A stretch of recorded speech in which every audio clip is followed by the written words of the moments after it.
L'acteur Marouane Béréni a disparu depuis maintenant 6 semaines. Personnage clé de la série française Plus belle la vie, le comédien de 34 ans s'est installé en 2019 à Fuissé, en Saône-et-Loire. Pendant 13 années, jusqu'à l'arrêt du feuilleton sur France 3, il a incarné le personnage d'Abdel Fedala, un avocat. Mais TF1, qui reprend la série qui devrait être diffusée à partir de 2024, n'a plus d'autre choix que de modifier son scénario depuis que l'acteur ne donne plus signe de vie. Depuis le 3 août 2023, l'acteur intéresse la justice depuis qu'un 4x4 dont il était l'utilisateur régulier a gravement blessé une femme de 37 ans près d'une boîte de nuit à Mâcon. 2 jours plus tard, le Mercedes 4x4 est retrouvé abandonné 20 km plus loin, près d'un champ de vignes. Ni la victime ni les témoins n'ont pu distinguer le visage du conducteur le soir de l'accident et les images de vidéosurveillance ne le permettent pas non plus. Le 8 août, quand la police se rend au domicile de Marouane Béréni, il est introuvable. L'un de ses amis qui vit proche de chez lui témoigne.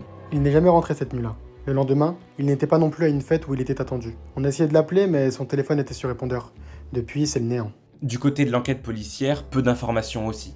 Selon la géolocalisation, le comédien aurait été une trentaine de minutes dans la boîte de nuit le soir de l'accident. Et, selon nos informations, son portable aurait émis un appel à 13h28 le lendemain et aurait effectué un achat dans une boulangerie vers 15h dans le secteur. Et puis, plus rien. Son téléphone est coupé, ses réseaux sociaux muets.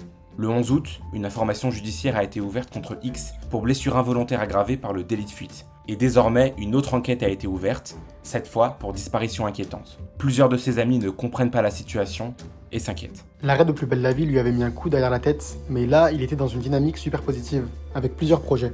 Il s'était remis au sport à fond, footing tous les matins, tennis un soir sur deux. Il lui est forcément arrivé quelque chose. Rien ne colle dans cette histoire. Ni le fait de foncer délibérément sur quelqu'un, ni le fait de fuir ses responsabilités. Encore moins de laisser ses parents à qui il est très attaché. Il est extrêmement sociable. Il est tout à fait possible qu'il soit parti de cette boîte avec des gens qu'il ne connaissait pas.